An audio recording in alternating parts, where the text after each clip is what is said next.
Good morning, friends.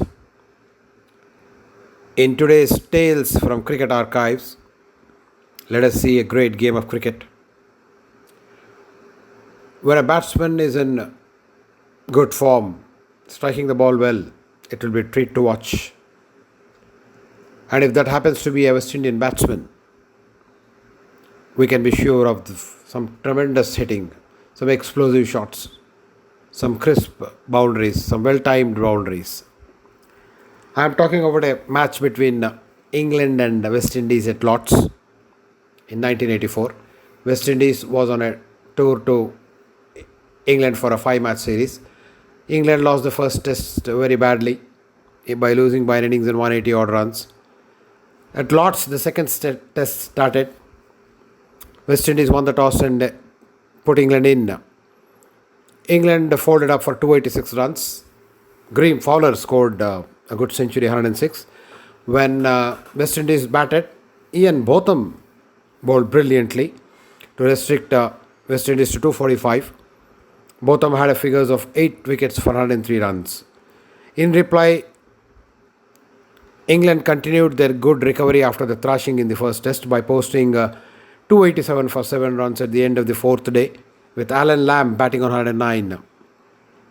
Into the fifth day, half an hour into the fifth day, David Gower, the England captain, declared the innings at 300 for 9, ensuring that England were safe, could press for a victory or maybe force a draw. West Indies needed 342 runs for an unlikely win in 78 possible overs. They started off cautiously, and then after a 50-run partnership between Desmond Haynes and Gordon Greenidge, Haynes was run out after a horrible mix-up. Larry Gomes joined Gordon Greenidge.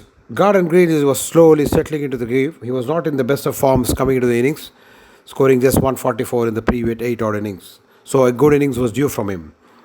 He soon got his 50, and once he got his 50, he started playing strokes freely. When the bowlers pitched a shade, short and outside, he unleashed those fierce square cuts which were racing to the boundary on either side of the square leg boundary on the offside.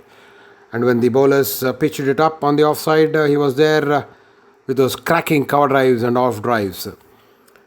And when the bowlers aired in line, bowling down the line, he was there with his trademark flick that travelled anywhere between fine leg and square leg.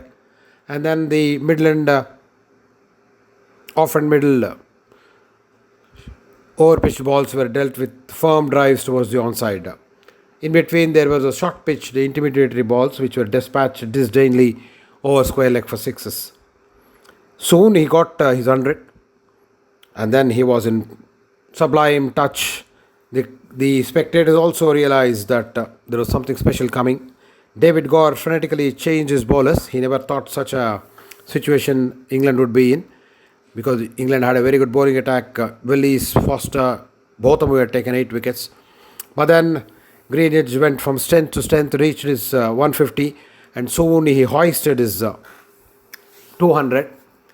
And then England were in jittery, dispirited, deflated rather.